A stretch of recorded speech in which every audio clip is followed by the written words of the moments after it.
नकली चीज है, नकली को कैसे स्वीकार करेंगे? कोई भी बता दीजिए। आप लोग नकली घी खाएंगे, नकली दूध खाएंगे, नकली सामान खाएंगे। जब आपको मालूम चला जाए नकली है तो नकली को तो भगाना ही होगा। नकली भगाओ, देश बचाओ। ये गांधी का अपना परिवार नहीं है, ये नकली गांधी है, ये देशद्रोही हैं, गद्दार हैं। 138 साल से इसने देश के साथ देश को बर्बाद किया है। ये प्रमाण है। इस नकली गांधी परिवार को चुनौती देता हूं, आपके मंच से उनके पास तक जरूर पहुंचेगी। उनमें हिम्मत है तो बम बम महाराज नौटिया, मैं बोल रहा हूं राष्ट्रीय अध्यक्ष अटल जनशक्ति पार्टी का क्लियर चौड़ा होके, और अटल जनशक्ति पार्टी क्लियर कह रहा है जो नकली गांधी परिवार, गद्दार नेहरू खानदान, गद्दार इटालियन परिवार और 138 साल से इस कांग्रेस पार्टी अंग्रेजों की विरासत ने भारत के साथ गलत किया है। इसलिए इस नकली गांधी परिवार को, इस कांग्रेस पार्टी को बैन होना होगा। जिंदाबाद, जिंदाबाद। बम बम महाराज तुम संघर्ष करो, हम तुम्हारे साथ हैं। आजीवन कारावास में डालना होगा। इन्हें भारत से खदेड़ना होगा। भारत की अगर भलाई चाहते हैं या भारत को अगर आजादी चाहते हैं या भारत की खुशहाली चाहते हैं, इस नकली गांधी परिवार और देशद्रोही कांग्रेस पार्टी को भारत से बिल्कुल नष्ट भ्रष्ट करना होगा। आप मजदूरों के एक बड़े नेता हैं, इतने दिन से संघर्ष कर रहे हैं मजदूरों के हित के लिए, उसमें कांग्रेस पार्टी और गांधी जी कहां से आ गए? देखिए, क्यों आपको इतना क्रोध आता है? ये सिस्टम एक कहता है आजाद भारत। आजाद भारत का नाम आजाद भारत और सिस्टम सारा अंग्रेजों का गुलामी का। हमें गुलामी के सिस्टम को आजादी का लेबल लगाकर हम गरीबों के ऊपर थोप दिया। परिणाम मजदूरों का शोषण पहले से बहुत ज्यादा होने लगा है। आज अमन गुप्ता ठेकेदार है और बिलाल लेबर जमादार है, जो यहाँ पर आया है इंसाफ लेने के लिए। 31 लाख रुपये पीएफ सहित अमन गुप्ता ने नहीं दिया है, विनोद अग्रवाल ने नहीं दिया है, आकाश गुप्ता ने नहीं दिया है, प्रदीप गोयल ने जो मुख्य नियोजक ने नहीं दिया है। इस अमन गुप्ता को, इस सदी विनोद अग्रवाल को, अमन गुप्ता के सबको बंद होना चाहिए, जेल होना चाहिए। लेकिन इस कांग्रेसियों के द्वारा आजादी के नाम पर गुलामी का संविधान थोपकर मजदूरों के साथ अन्याय किया है। इसलिए इस आजादी का, झूठी आजादी के खिलाफ हैं, इस परिवार के खिलाफ हैं, इस नकली कांग्रेसियों के खिलाफ हैं, इस देशद्रोही कांग्रेसियों के खिलाफ हैं। अमन गुप्ता के खिलाफ पुलिस वाले एक्शन क्यों नहीं ले रहे? अमन गुप्ता के खिलाफ पुलिस वाले एक्शन नहीं ले रहे हैं, ये तो सिस्टम गलत है इसलिए ले रहे हैं। अगर सिस्टम सही रहता तो 1 मिनट में पकड़ के बंद कर देता, बैठा देता।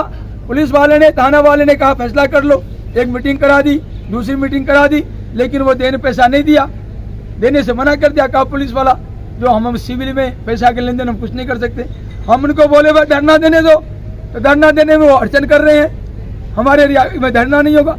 अब डीसीपी से, पुलिस कमिश्नर से, गवर्नमेंट से मांग करता हूँ, हम ये लोगों ने धरना देने के लिए हम उसके कार्यालय CSC इंदरपुर में जाकर धरना देंगे, उसका बाप हमारा सारा बकाया राशि दे देगा।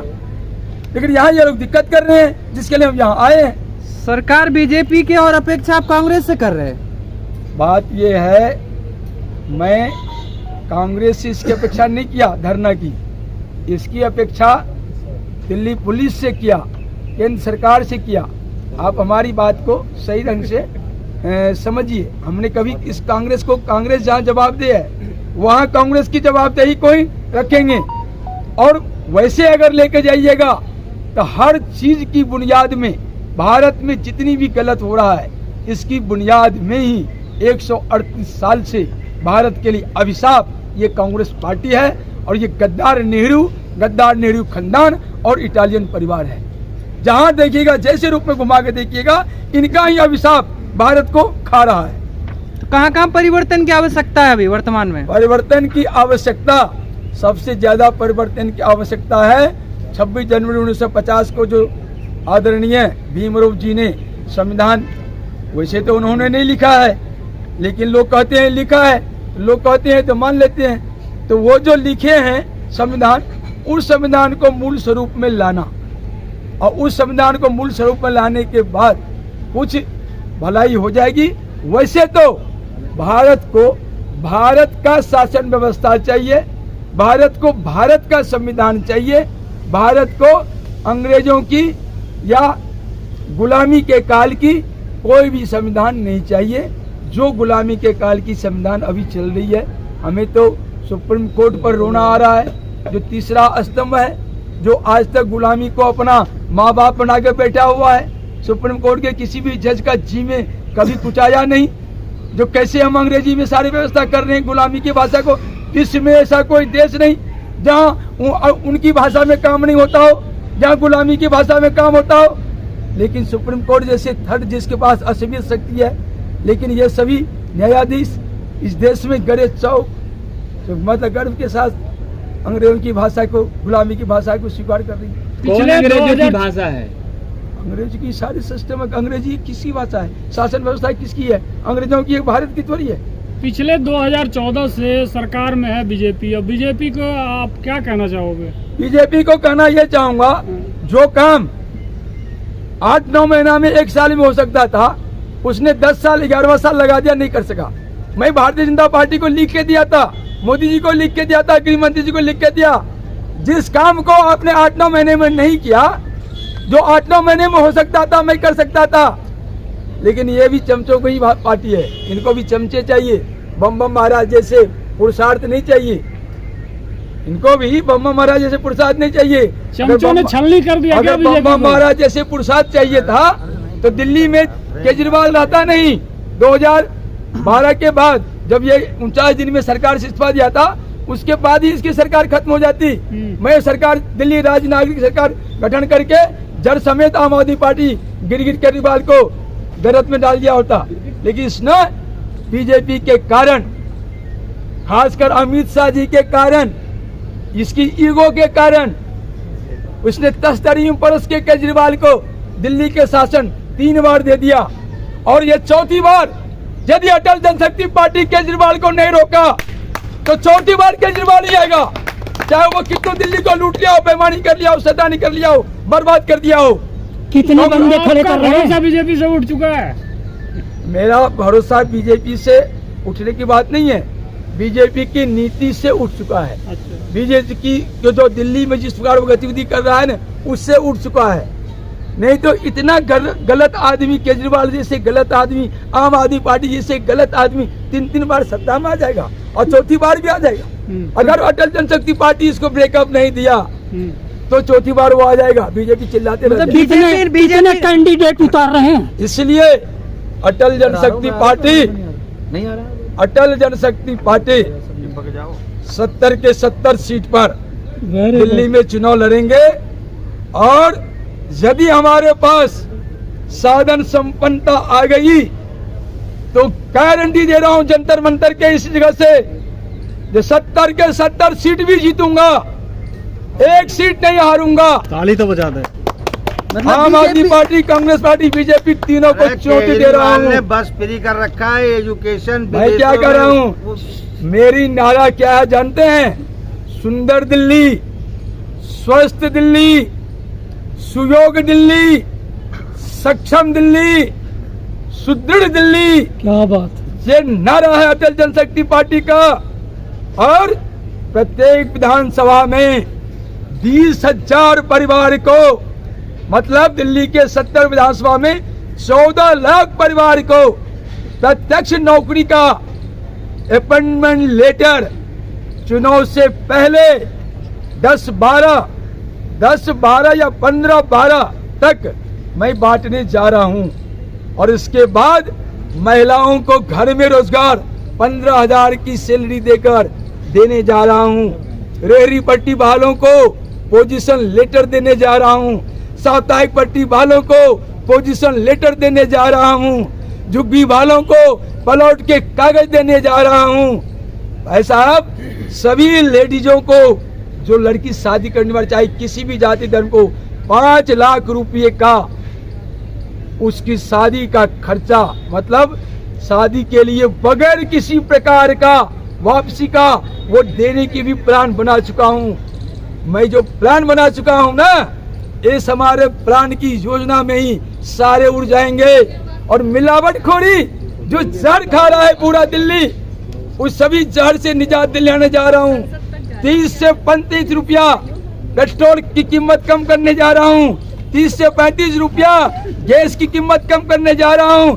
30 से 35 रुपया डीजल की कीमत कम करने जा रहा हूँ। क्या उम्मीद करते हैं भाई साहब, कौन टिकेगा? कोई नहीं जाए मैदान। अरे महाराज जी आप देंगे, केजरीवाल महिलाओं के लिए बस दे रहे हैं, फ्री बिजली दे रहे हैं, शिक्षा दे रहे हैं, स्वास्थ्य दे रहे हैं, क्या कहेंगे आप? शिक्षा व्यवस्था इतना अच्छा सुधार दिया गया, ऊंची भगवान कर दिया। केजरीवाल कोई शिक्षा नहीं दे रहे हैं। मैं केजरीवाल को चुनौती दिया हुआ दे रहा हूँ। तू कहता है शिक्षा क्रांति, कहता है शिक्षा क्रांति।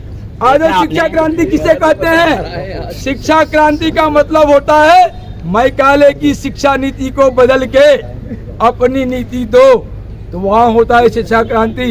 ये कमीशन खोरी करके 11,000 विद्यालय ईंट पत्थर बना दिया, वो शिक्षा क्रांति नहीं है। उसमें तुमने लाखों करोड़ घूस खाया है।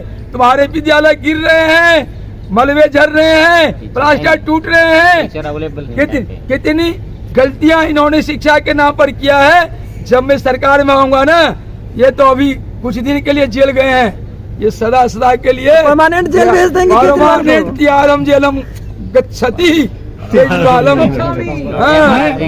बम बम महाराज जी, आखिरी सवाल ये है, आपकी बढ़ती हुई राजनीतिक शक्ति से घबरा कर आम आदमी पार्टी, कांग्रेस और बीजेपी ने दिल्ली में आपका हाथ थामना चाहा, तो किससे गठजोड़ करेंगे? ऐसा है, मैं 34 साल से दिल्ली की राजनीति में हूँ। इस 34 साल में मुझे कांग्रेस बीजेपी सबका एक तरह से अपने पास में आने का मौका मिला। मैं मदन लाल खुराना के भी बहुत करीबी था, HKL भगत के भी करीबी था, सज्जन कुमार के भी करीबी था, तारिफ सिंह के भी करीबी था, भरत सिंह के भी करीबी था। ये सभी MP रह चुके हैं। लेकिन मैं अपने सिद्धांत के आगे किसी के साथ समझौता नहीं किया। एकला चलो रे। मैं सिद्धांतवादी हूँ, रोड पर घूम रहा हूँ। 34 साल हो गया ट्रेड यूनियन लीडर रहते हुए भी रोड पर घूम रहा हूँ। मैं सिद्धांत से समझौता नहीं किया। धन्यवाद। मैं 1 मिनट के पूरी मैं ये संघर्ष आम आदमी पार्टी, साथ है, कांग्रेस पार्टी, भारतीय जनता पार्टी, ये सभी सिद्धांत से विहीन हो चुके हैं। इनके पास शासन चलाने के लिए मलाई खाने की नीति है। बम बम महाराज के पास भारत को बचाने की नीति है, प्लान है, योजना है। मैं जिंदा जब तक हूँ और तब तक जिंदा रहूंगा जब तक भारत को संपूर्ण सुरक्षित नहीं कर दूं। जैसे पितामह भीष्म ने कहा था, प्राण त्यागूंगा तभी जब हस्तिनापुर सुरक्षित हो जाएगा। बम बम महाराज इस धरती पर, इस जन्मी पर जिंदा रहकर इसको सुरक्षित करने के लिए परमात्मा से अनुबंध लेकर आया है। जब तक इस भारत को संपूर्ण सुरक्षित नहीं कर दूंगा, तब तक मैं इस जमीन को भी छोड़ने वाला हूँ। क्या बात है, बहुत खूब।